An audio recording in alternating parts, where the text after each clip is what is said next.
Lorsque tu bouges, glisse comme l'eau du fleuve. Lorsque tu te tiens immobile, imite la montagne. Pratique le Tai Chi Chuan et tu garderas ta vitalité. Tu resteras en bonne santé et pourras jouir de la vie jusqu'à un âge avancé. Tels sont les enseignements des maîtres des arts martiaux qui, d'après la légende, ont vu le jour ici dans les monts Wudang, en plein cœur de la Chine. Depuis toujours en Chine, la montagne est un lieu de retraite pour tous ceux qui veulent échapper aux vicissitudes et aux tentations de ce bas monde.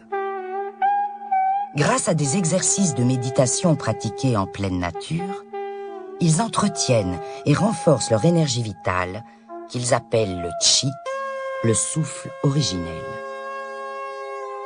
Leur objectif est de trouver la paix intérieure, préserver leur santé et donc vivre longtemps. Une des origines de ces pratiques est une philosophie chinoise appelée taoïsme, vieille de plus de 2000 ans. Maître Tien Liyang, lui aussi prend soin de son Qi. Chaque jour, il pratique le Tai Chi Chuan pour fortifier son corps et son esprit. Maître Tien Liyang va nous guider dans le monde des arts martiaux internes et du taoïsme des monts Wudang.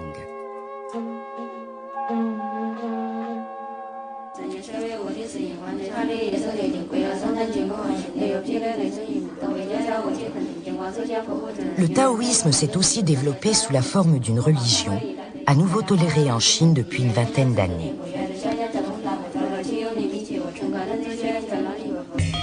Chaque jour, de nombreux croyants viennent assister à la prière du matin, au monastère du ciel nuageux pourpre. Ils prient l'un des dieux les plus puissants de la foi taoïste, Cheng-Wu.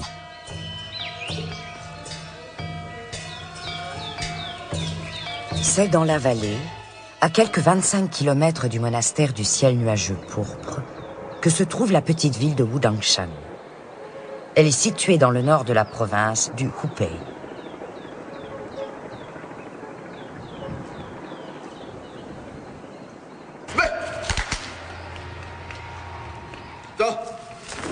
Maître Tien Liyang dirige une école d'arts martiaux dans le centre de la ville. Ses élèves s'entraînent quotidiennement, 7 à 8 heures par jour.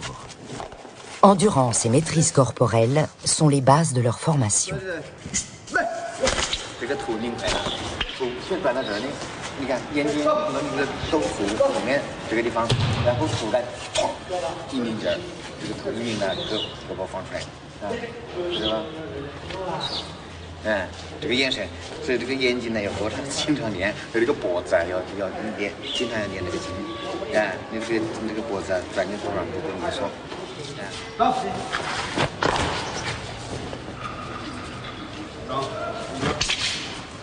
Chez les élèves les plus avancés, Maître Tien Liyang met l'accent sur la concentration mentale et la pondération des mouvements.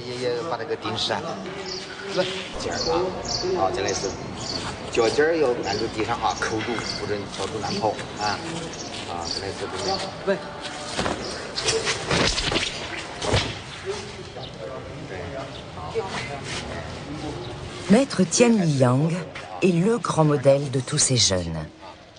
Avec autant de tendresse que de professionnalisme, il essaie de développer les capacités individuelles de ses élèves grâce à des exercices spécifiques.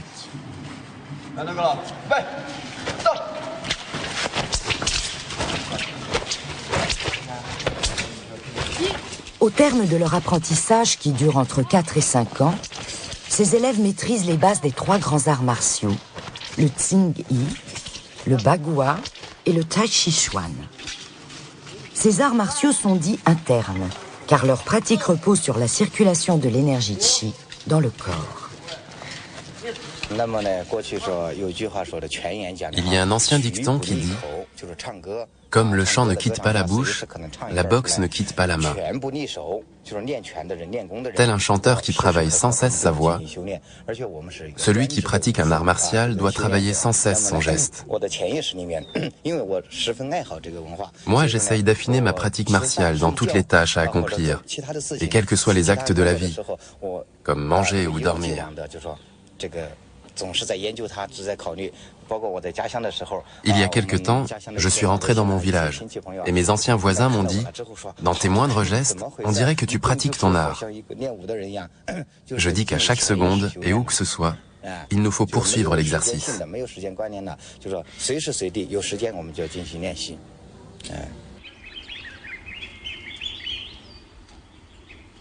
Lorsque maître Tien Li-yang avait 7 ans, un voyant lui prédit qu'il gagnerait sa vie grâce à une pratique artistique. À l'âge de 14 ans, il décida d'étudier les arts martiaux traditionnels chinois. Il fréquenta plusieurs écoles différentes et apprit le kung-fu.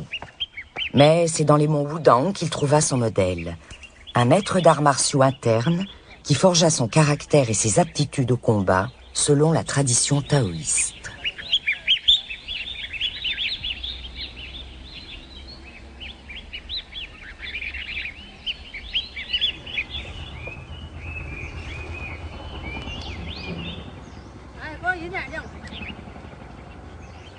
Les quelques paysans qui habitent dans les monts Wudang vivent exclusivement de la culture du thé. Au printemps et en été, les jeunes pousses sont récoltées quotidiennement. D'une qualité exceptionnelle, le thé vert est consommé dans toute la Chine. Maître Tien Li-yang aime beaucoup rendre visite aux paysans. Il leur achète du thé, des légumes sauvages et des champignons qui serviront de repas à ses élèves.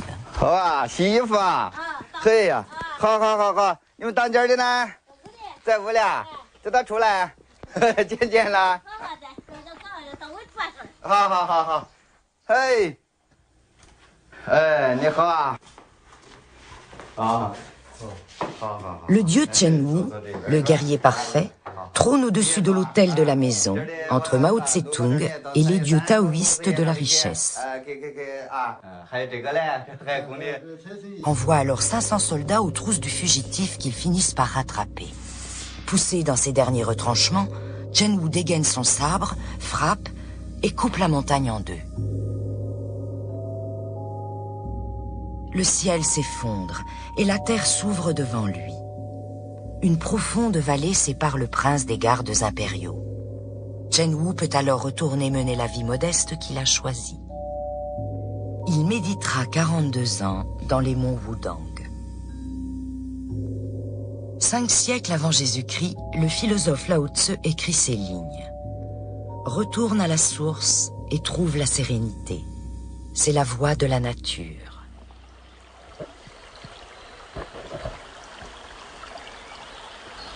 Dans la philosophie chinoise, le Tao est l'origine de l'univers.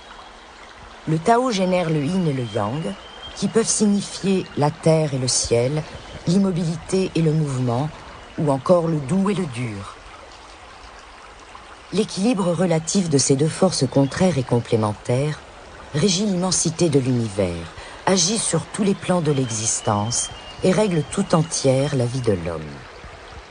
L'objectif de la doctrine taoïste est de retrouver le Tao, l'origine de l'être, grâce à des exercices corporels et spirituels.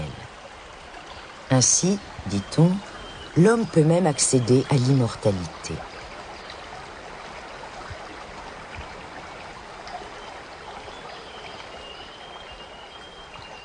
Lao Tse est considéré comme le père spirituel du taoïsme.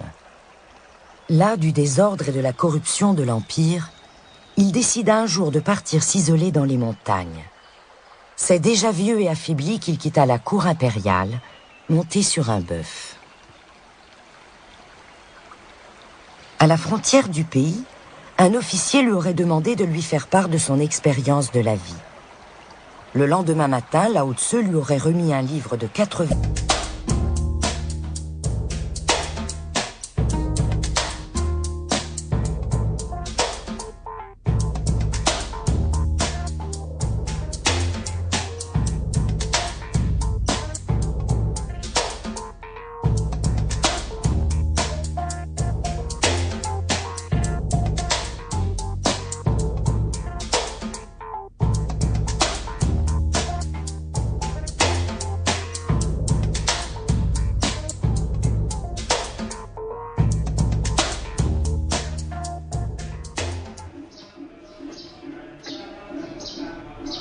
Le monastère du ciel nuageux pourpre a été édifié au XVe siècle sous la dynastie Ming. Orné d'animaux fabuleux censés porter chance, les bâtiments qui le composent reflètent l'architecture traditionnelle chinoise et s'insèrent à merveille dans le paysage. Au début du XVe siècle, en l'espace de 12 ans seulement, l'empereur Chenzhou fit bâtir plusieurs culturelles. Ils furent totalement fermés. Aujourd'hui, près de 300 moines et religieuses vivent à nouveau dans ces lieux saints. Comme jadis, ils portent sous leur couvre-chef de longs cheveux noués en natte, ne mangent pas de viande et ne possèdent presque rien.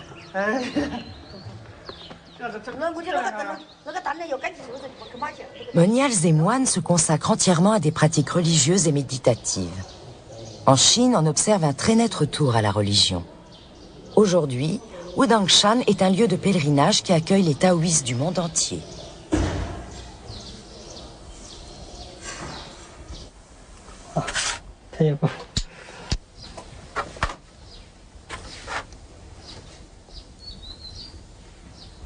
Tian Liyang a gardé de bons contacts avec quelques-uns des moines qu'il a connus lors de son instruction.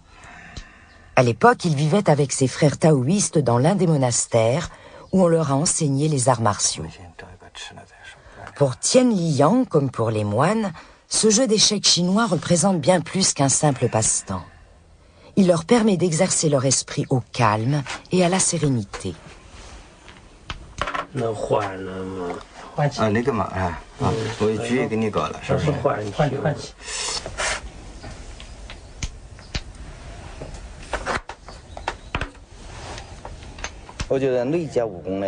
Ce que je trouve fascinant dans la philosophie taoïste, ce sont non seulement les arts martiaux et les pratiques internes, mais aussi la vision du monde qu'elle offre. Je m'intéresse à l'idéal philosophique tout entier, à la pensée du non-agir notamment, qui a beaucoup d'importance pour moi. Tous les aspects du taoïsme, les techniques martiales, mais aussi la littérature, la médecine et l'art du jeu d'échecs, tous me donnent l'impression que ma maison est là. Je m'y sens chez moi.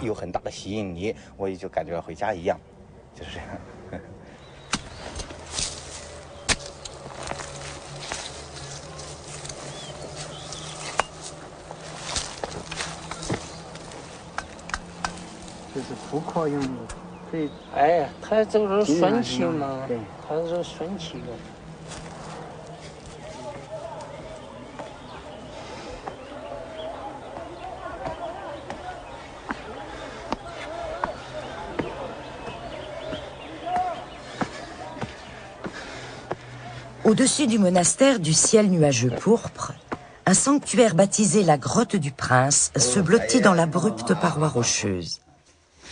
Zhen Wu, le guerrier parfait, aurait vécu ici quelque temps.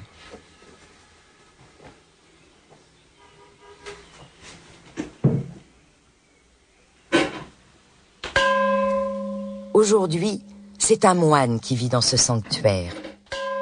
Il est chargé de faire sonner le gong rituel qui aide les pèlerins à se concentrer lors de la prière. De nombreux visiteurs séjournent quelque temps auprès du vieillard.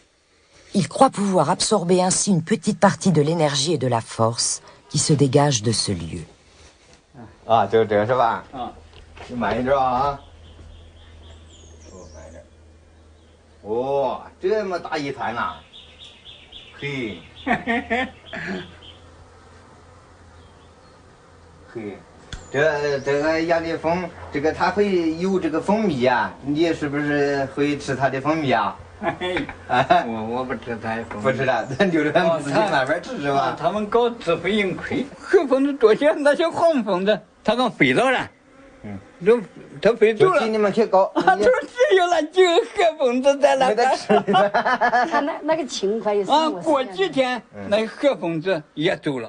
Conformément aux préceptes taoïstes, le vieux moine mène une vie pacifique et proche de la nature.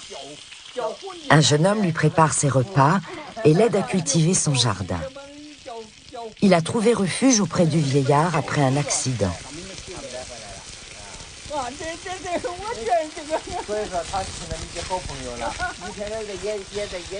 Comme les moines des monastères, les deux ermites vivent uniquement des dons des pèlerins. Le jeune homme ne porte jamais de chaussures, pas même en hiver.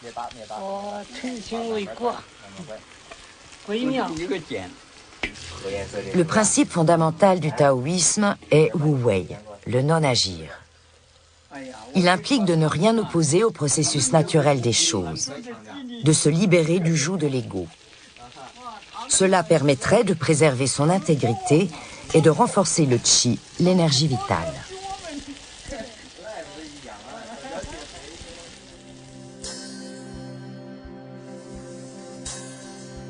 Jadis, en des temps reculés, les ermites des monts Wudang menaient une vie difficile et dangereuse, toujours à la merci des bandits des grands chemins et des bêtes sauvages. Rien d'étonnant donc à ce que la légende prétende que le Tai Chi Chuan est né ici, dans les monts Wudang.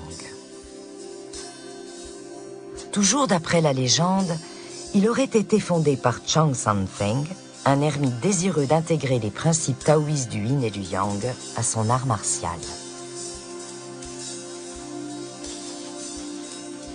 Un matin, il observe une grue qui, ayant repéré un serpent lové sur le sol, plonge en piqué pour s'emparer du reptile. Mais le serpent est alerte. Il s'esquive prestement en un mouvement spiralé. À plusieurs reprises, l'oiseau fonce sur son adversaire qui, à chaque fois, se porte hors de danger en quelques contorsions. Le serpent finit même par s'enrouler autour du cou de la grue qu'il cherche à étrangler. À grand-peine, la grue réussit finalement à se libérer de son emprise. Et, totalement épuisée, elle abandonne le combat.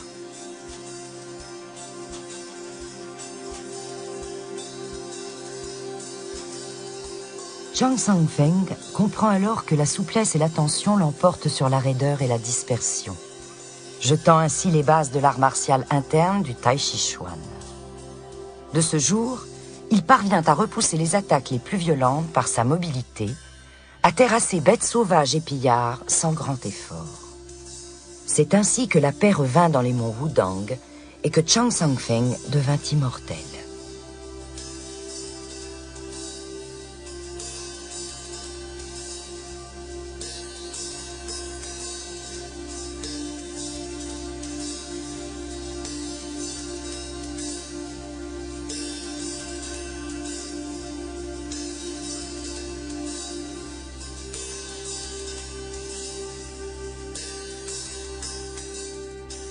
Aujourd'hui pratiqué dans le monde entier, le Tai Chi Chuan est considéré comme l'un des plus importants arts martiaux internes de Chine.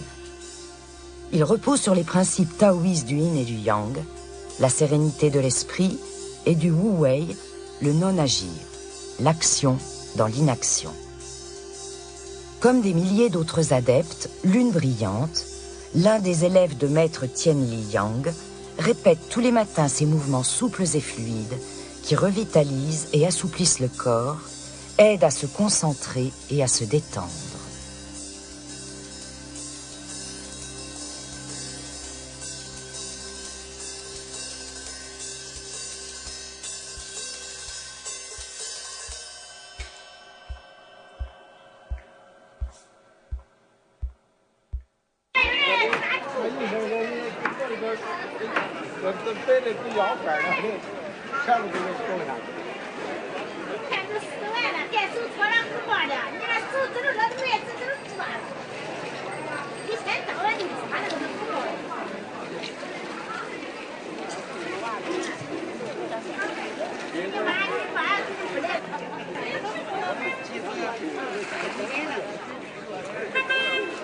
Depuis quelques années, les commerçants indépendants sont de nouveau autorisés à vendre leurs produits au marché de la petite ville de Wudangshan.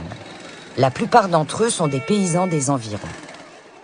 Les voitures étant encore peu nombreuses, la ville a conservé un petit air campagnard malgré ses quelques 40 000 habitants et son architecture. Avant d'accepter un élève dans son école, Tien Li Yang procède à une analyse minutieuse de ses gestes et de sa personnalité. Car tout le monde n'est pas fait pour pratiquer les arts martiaux internes. Les adeptes ne doivent pas être déloyaux ou instables, agressifs ou maladroits. Je suis ici pour apprendre les arts martiaux internes. Je veux les transmettre et les enseigner aux autres. Je souhaite faire connaître l'art de Wudangshan dans le monde entier. C'est pour cette raison que j'aimerais devenir professeur d'arts martiaux.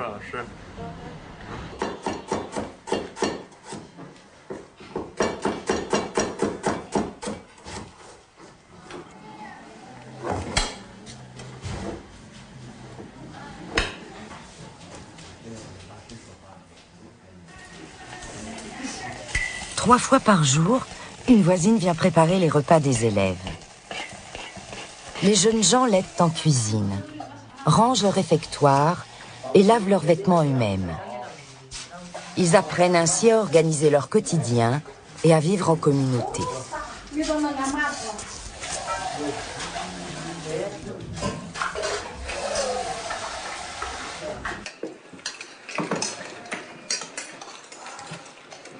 你们为什么不用筷子吃饭？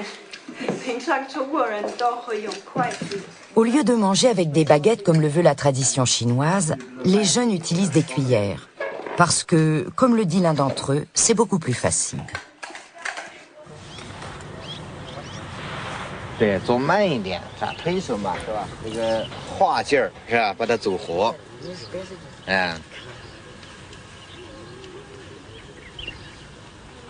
对，单推手腰胯，注意放松一些，是吧？以无为之势来迎接对方的力量，走的时候时时刻刻怕把对方摸疼了，是吧？ 这个还有生怕把对方碰住了生怕把他弄坏了，有这种慈悲的这种心理这个时时刻刻对方阳来我阴化没有硬碰的地方对，要保持一个慈悲的这种心态不要有敌对的这种意识刚柔虚实阴阳沉浮开合升降都在这个里面了。 他推过来的时候，那么我这个地方是跟他摁顶还是柔化？就是在一念之间走，这就叫柔化。摁顶的话，来走，摁顶，你看这样，你看自然就推走了，是不是？那么这就是说以柔克刚说对方来的是一种阳劲儿、硬劲儿，那么我用柔化的方式，你看走，好，不管用什么方式推我，你看，你看。 画的轻轻松松，没有了力量泄走了，没有跟他硬抗的好推，引进挪空，你看，就这就是阴阳的观念这个里面运用的劲法有8种劲法，至少是有捧，你别说这里，捧，斜向上的这种捋，你看，捋。 好，8种劲法在技法里面把它运活，挤，你看在这是，挤，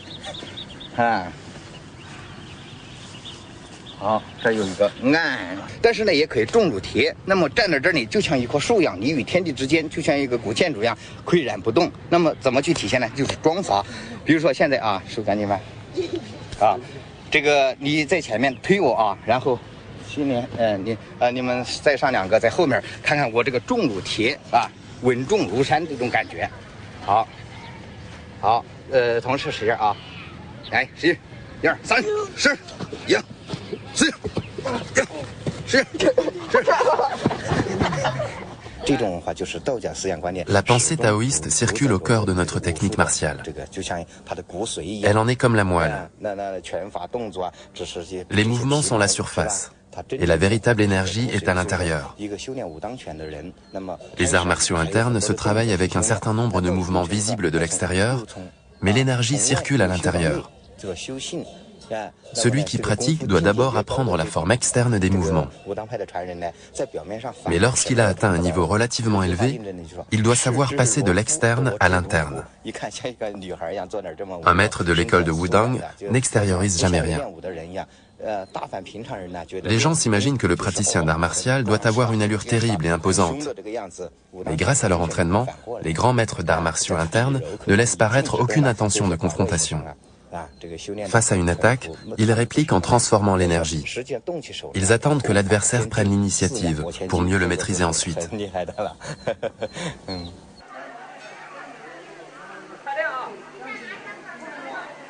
Le monastère du Rocher Sud est l'un des plus anciens sanctuaires des monts Wudang et une destination touristique très prisée. Pour s'y rendre, les pèlerins les plus fortunés préfèrent gravir les escaliers de pierre en douceur, confortablement installés dans des chaises à porteurs.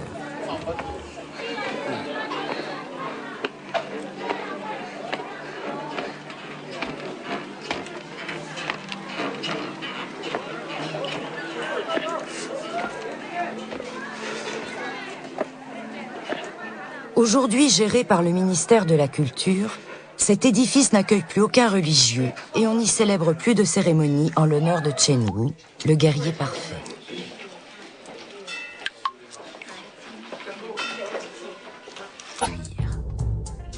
Mécontent, Chen Wu se détourne. Il veut terminer ses exercices en paix. Mais la belle reste obstinément à proximité, jusqu'à ce que, furieux, Chen Wu s'avance vers elle à grands pas. Elle recule, trébuche et tombe dans le vide. Chen Wu prend conscience des conséquences de son acte et, oubliant sa propre personne, plonge à son tour pour sauver la jeune femme. C'est à ce moment-là que le guerrier parfait entre dans l'immortalité, conduit au ciel par des dragons porteurs de chance. Depuis, Chen Wu est vénéré comme un dieu.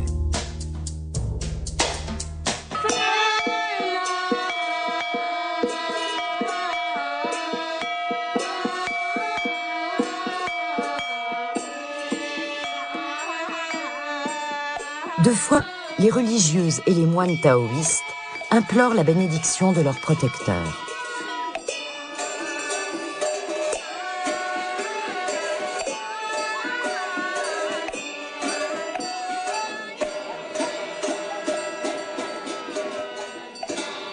Des centaines de pèlerins sont venus assister aux festivités.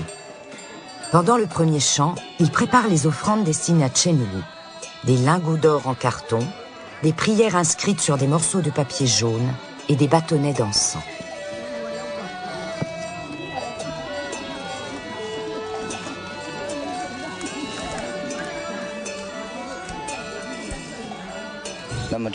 Grâce à ces bannières, les jours de fête, on invoque les divinités les plus importantes du taoïsme, le grand empereur Auguste de Jade ou d'autres dieux, afin qu'ils nous accordent leur présence.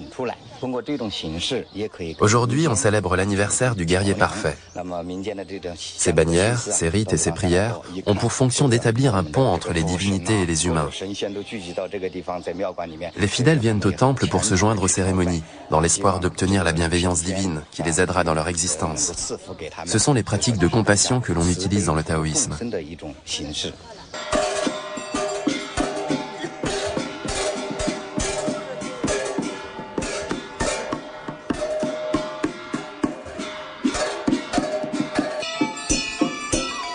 Après le premier chant, les religieuses et les moines se rendent vers un autre autel situé dans la cour du monastère, ouvrant ainsi l'espace rituel dans lequel les festivités vont se dérouler.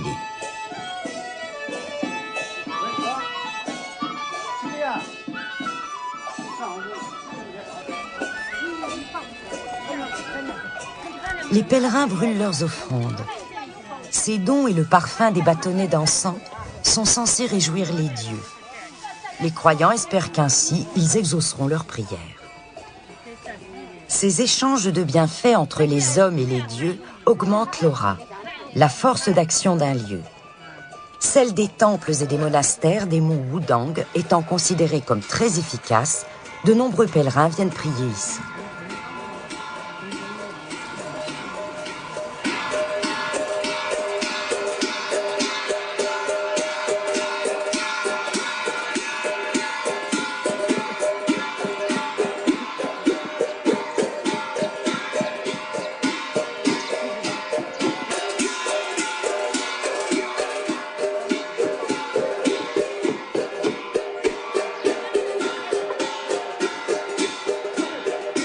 La dernière partie de la cérémonie se déroule devant l'entrée de la cour principale du monastère. Les costumes somptueux, les gestes et les objets rituels rappellent une Chine ancestrale, une époque révolue depuis longtemps.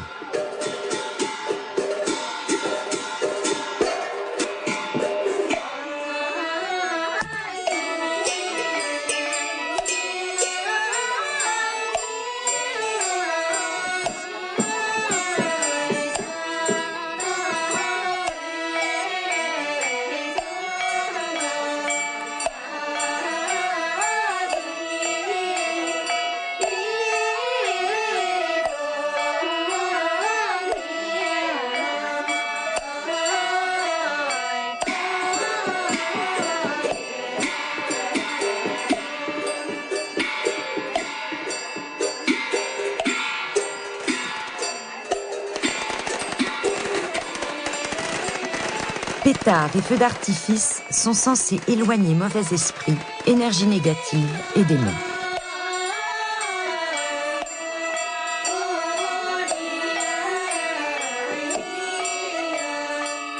Les cérémonies sont clôturées par une représentation d'arts martiaux donnée en l'honneur du guerrier parfait.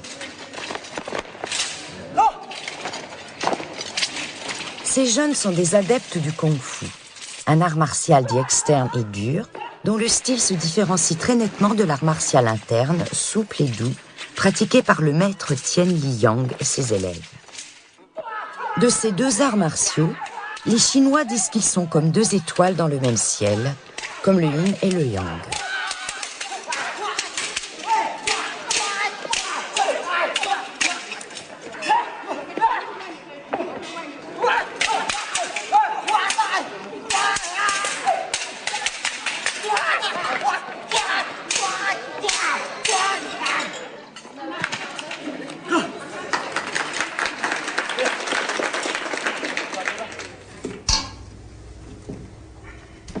Monsieur Bi est un ami de maître Tien Li-yang.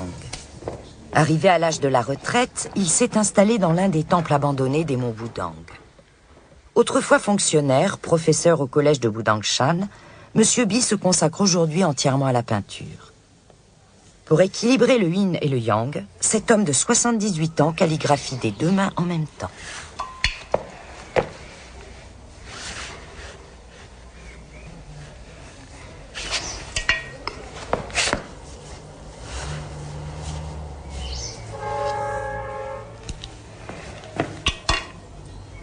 看，慢慢又打开，你看，哎，掌心又向外了，这又体现了阴阳，是吧？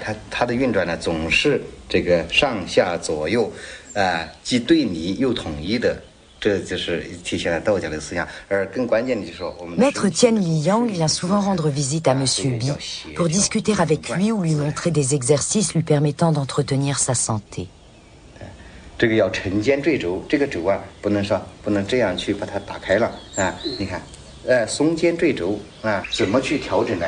就是用你的手去感觉，你看这一运动的时候啊，你生怕把这个空气啊都弄动的这个感觉，你周围的空气，你看生怕把空气都弄动了，要有这种慈悲的心理啊，不伤万物的这种心理，你看。 想到这个空气中间也含有那个一些成分在里面，是吧？就生怕你看这个，生怕把它摸坏摸疼的这种感觉，是吧？我们的小身体要跟大天地、大宇宙相合，所以说慢这个万物啊、经纬啊，能够说运转自然。你快了之后啊，这个可能地球我们的江河啊也可能倒流了，山川呢就变成平地了，那就成了一个麻烦的事情了。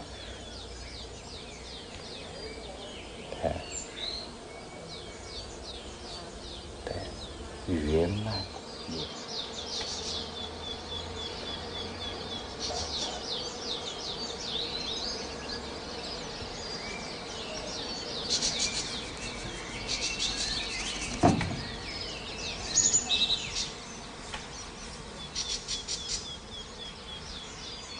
太和元气，太一特一个，是不是？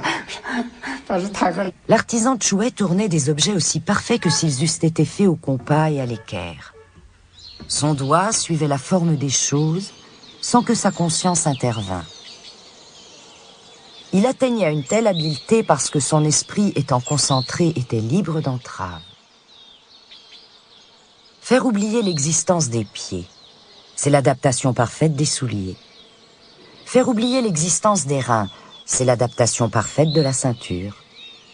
Faire oublier la distinction entre le pour et le contre donne la mesure de l'adaptation parfaite de l'esprit humain.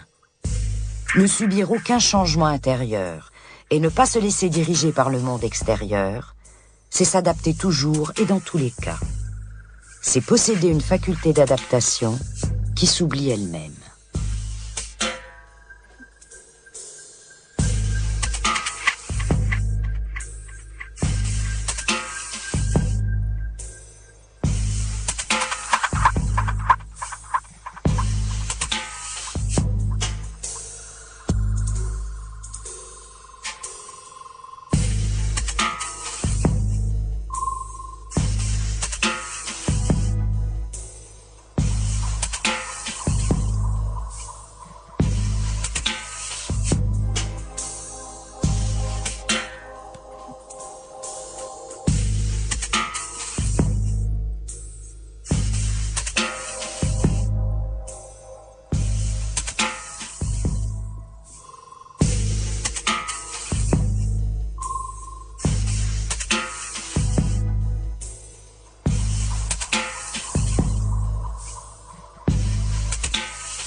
Le célèbre monastère de la Salle d'Or est situé au sommet des monts Wudang, à 12 km de la route la plus proche.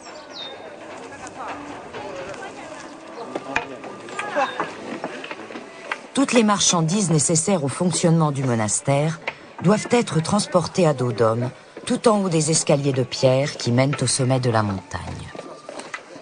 Dans les années 80, Maître Tien Li Yang a passé quelque temps dans cet endroit isolé, où il vécut comme un moine et apprit les arts martiaux internes. Dès l'aube, de nombreux pèlerins gravissent les marches du monastère pour venir prier devant la Salle d'Or avant le lever du soleil.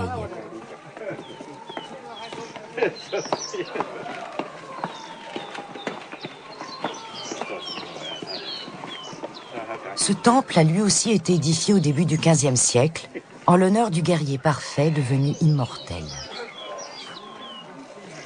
Une statue de Chen Wu trône à l'intérieur du reliquaire. Les pèlerins l'ont coiffé d'une couronne, en référence à son rang impérial.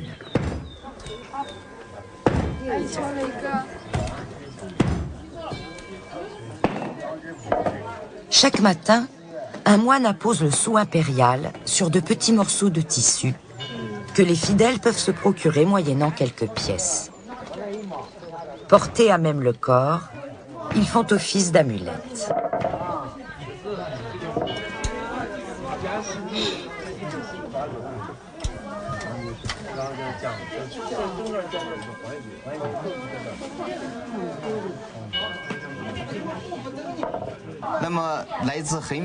Les pèlerins et les fidèles arrivent de très loin. Après avoir brûlé de l'encens, ils viennent ici poser leurs mains sur l'or des colonnes et ils se laissent pénétrer par l'esprit des déités ancestrales. Ensuite, ils se touchent la tête pour que s'y installe la sagesse des dieux. S'ils ont contracté une maladie, ils peuvent aussi pratiquer ce rite à l'endroit où ils souffrent et ils recouvrent la santé.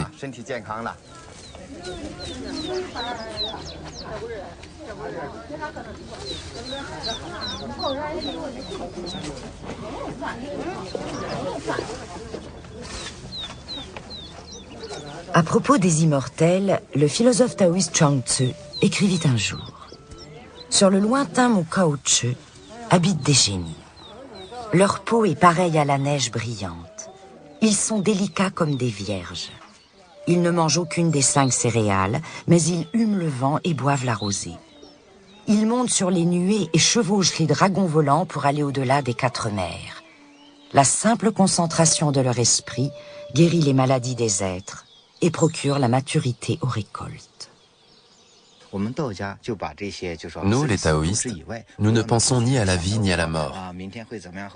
Bien sûr, la disparition est une réalité, mais cela ne doit pas occuper l'esprit des hommes. Que se passera-t-il demain, après-demain? Plutôt que de s'en inquiéter, il vaut mieux garder des dispositions d'esprit paisibles et optimistes. Cela facilite notre existence. Il faut vivre dans le calme et la sérénité pour affronter les difficultés de la vie.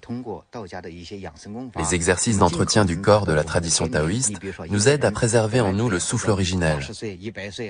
Ils nous permettent de vivre le nombre d'années que nous devons vivre. Cette durée de vie peut atteindre 80 ans et plus.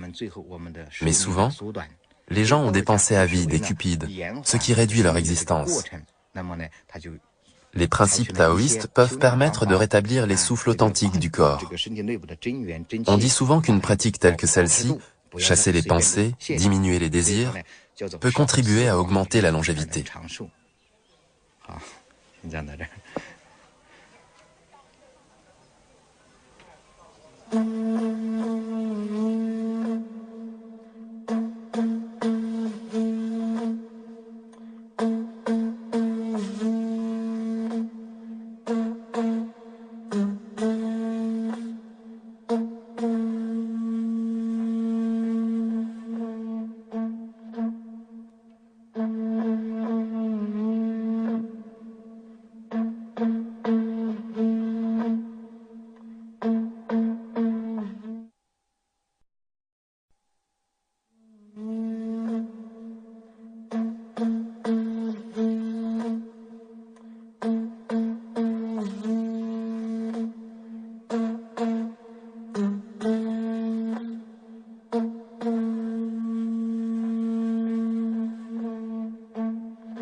Lorsque tu bouges, glisse comme l'eau du fleuve. Lorsque tu te tiens immobile, imite la montagne. Pratique le tai chi chuan et tu garderas ta vitalité. Tu resteras en bonne santé et pourras jouir de la vie jusqu'à un âge avancé. Tels sont les enseignements des maîtres des arts martiaux qui, d'après la légende, ont vu le jour ici dans les monts Wudang, en plein cœur de la Chine. Depuis toujours en Chine, la montagne est un lieu de retraite pour tous ceux qui veulent échapper aux vicissitudes et aux tentations de ce bas monde. Grâce à des exercices de méditation pratiqués en pleine nature,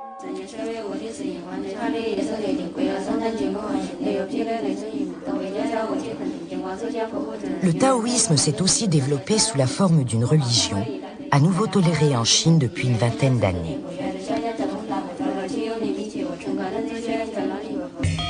Chaque jour, de nombreux croyants viennent assister à la prière du matin, au monastère du ciel nuageux pourpre.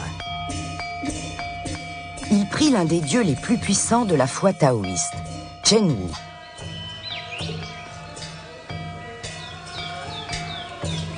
C'est dans la vallée, à quelques 25 km du monastère du ciel nuageux pourpre, que se trouve la petite ville de Wudangshan.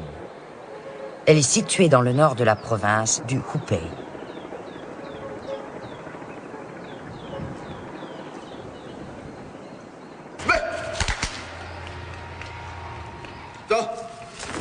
Maître Tian Liyang dirige une école d'arts martiaux dans le centre de la ville. Ses élèves s'entraînent quotidiennement, 7 à 8 heures par jour. Endurance et maîtrise corporelle sont les bases de leur formation.